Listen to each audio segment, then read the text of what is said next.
Olá!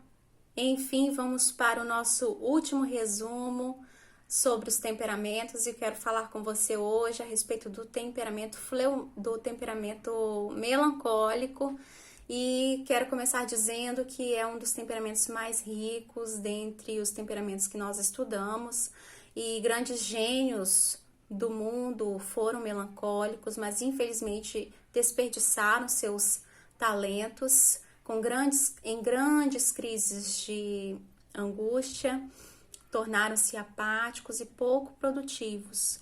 Grandes artistas, compositores, inventores, teóricos foram, em sua maioria, melancólicos. Gostaria então de começar a pontuar as fraquezas desse temperamento, começando aqui pela tendência pessimista que esse temperamento tem. Pensamentos negativos rodeiam a sua mente. Temos que contrapor com pensamentos positivos. Falo temos porque o meu temperamento secundário é melancólico, então eu também tenho essas dificuldades aqui.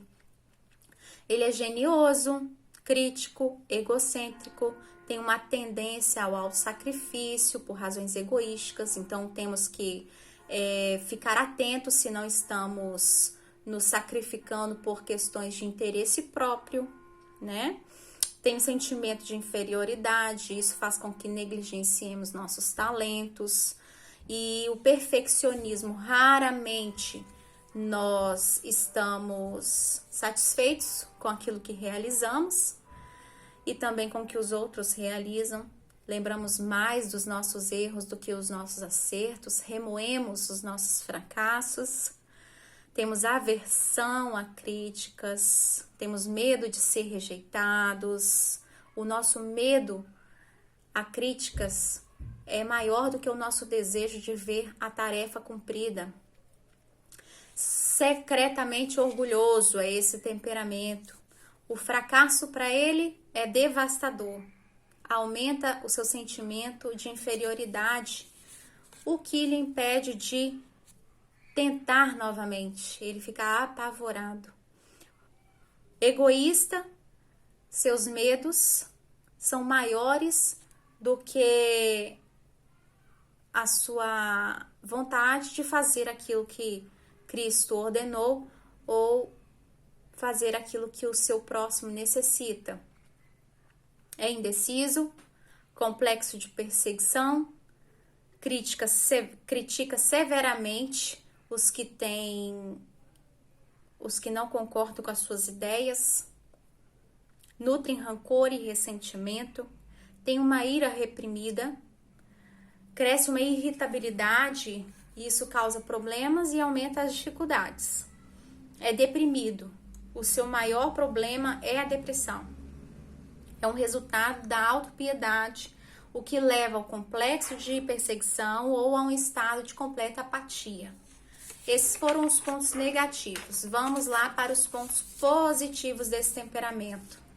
Uma mente privilegiada, tem uma capacidade de experimentar uma gama de emoções, é emotivo, é o mais talentoso, perfeccionista por natureza, em parte é bom, mas em excesso acaba prejudicando, como já dissemos anteriormente. Acaba não delegando tarefas, delegando autoridade, faz com que ele concentre muitas tarefas e isso não é bom. Isso é muito cansativo, é muito pesado. É muito sensível, ele é o apreciador das belas artes, é analítico, observador, abnegado, amigo leal, inclinado às causas que exigem privação pessoal. Isso vem do seu desejo de sacrificar-se, o que leva ao sentimento de culpa. Geralmente ele não é extrovertido, raras vezes se opõe, tem dificuldades em fazer amigos, mas é leal aos que tem. Esses foram os pontos positivos. Nosso personagem bíblico é o Moisés. Moisés foi o escritor dos primeiros 5 livros da Bíblia, é o intelectual que mais se destaca no Antigo Testamento. ele demonstrou a sua abnegação quando decidiu sair do Egito e viver com o povo de Deus, o que era naquela época escravizado, né, pelos egípcios. Moisés, ele compreendia essa transitoriedade do mundo, acreditava na vida eterna, no porvir, que era melhor do que a vida aqui, né?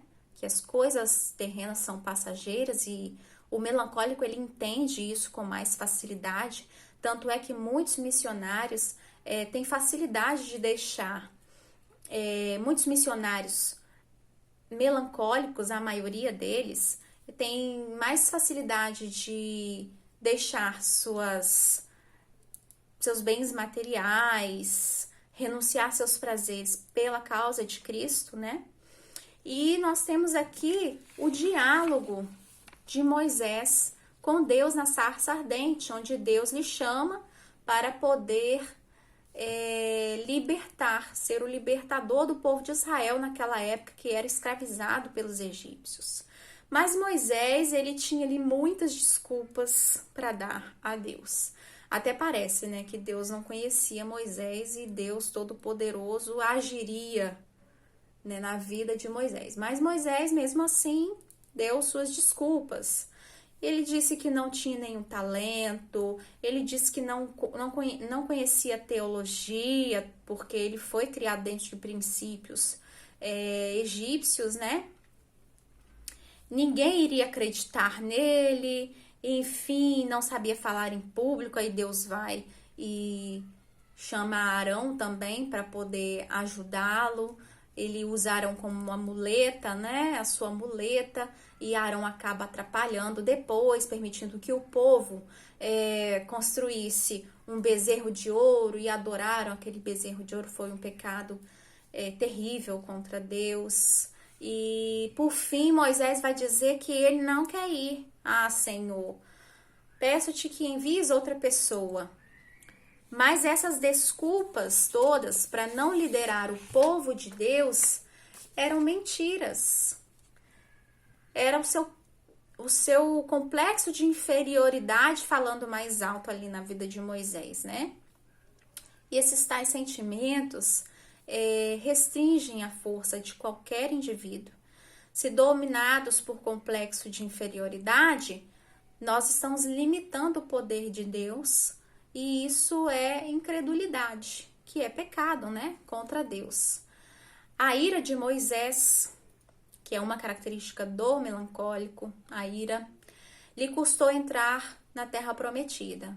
Deus disse para ele falar a rocha que jorraria e a rocha jorraria água, mas Moisés, irado com aquele povo teimoso e reclamando sempre, Moisés bateu na rocha com raiva 2 vezes, e isso lhe custou entrar na terra prometida. Por quê? Porque Deus não queria demonstrar ira àquele povo naquele momento, ele queria demonstrar a sua provisão graciosa, e Moisés foi lá, estragou tudo, demonstrou a sua ira e a sua justiça, sua própria justiça, e era o que Deus não queria que ele fizesse. Então Deus deu esse castigo aí a Moisés de não poder entrar na terra. Moisés cultivou a autopiedade de forma que pediu ao Senhor para matá-lo, né? E evidentemente que ele deve ter confessado esse pecado ao Senhor, porque o Senhor continuou a usá-lo, né, na sua caminhada. O perfeccionismo, né, de Moisés, uma característica do melancólico, foi usado para poder fazer ali o tabernáculo, escrever ali os detalhes das leis que estão em Êxodo, Números e Levíticos. Mas Moisés teve dificuldades em delegar tarefas, em delegar a sua autoridade. Tanto é que o seu sogro Jetro, quando foi visitá-lo, deu a ele uma instrução: você precisa dividir as suas tarefas com homens íntegros, para que você tenha tempo, né? Tenha como descansar, tenha como passar tempo com a sua família, porque senão você não vai aguentar, né? É muito pesado para uma pessoa todas essas tarefas, levar todo esse cargo nas costas. Então, Moisés fez aquilo que o seu sogro sabiamente lhe instruiu e deu certo. E uma falha do cristão melancólico é a perfeição. Essa perfeição leva a um erro, que é desistir. Porque pensamos, se não posso ser perfeito, então não adianta tentar. Então acabamos desistindo. Isso realmente acontece.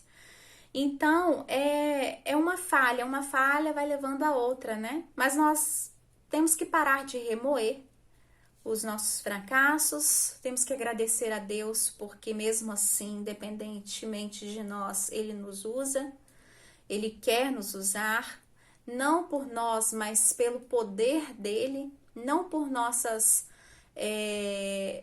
perfeições, não por nossos talentos, não, mas pelo poder dEle, Ele quer nos usar, e devemos confiar em Deus para que Ele transforme, né, as nossas vidas para a honra e glória dele, para nos usar conforme a sua vontade. Então esse foi o temperamento melancólico. Eu espero que vocês tenham gostado. Os vídeos eu tentarei colocar no meu canal para que vocês tenham um acesso mais fácil. Vou reuni-los lá. O meu canal se chama Um Novo Olhar e tentarei fazer alguns vídeos que possam auxiliá-los na forma de ver certas coisas. Às vezes uma palavra muda o nosso olhar, muda a nossa forma de pensar, muda a nossa forma de relacionar com o outro. Então é muito importante a gente estar com a mente aberta para poder mudar certas coisas em nós, para facilitar a nossa convivência na nossa família, na comunidade, na igreja, em qualquer lugar que estivermos, no trabalho. Então, nós somos seres relacionais, estamos nos relacionando o tempo todo e é importante que nós tenhamos essas habilidades, né? E conhecer o outro, conhecer a si mesmo e conhecer o outro faz parte desse processo, desse crescimento. Então, espero que você tenha gostado, que tenha ajudado e até a próxima, se Deus permitir.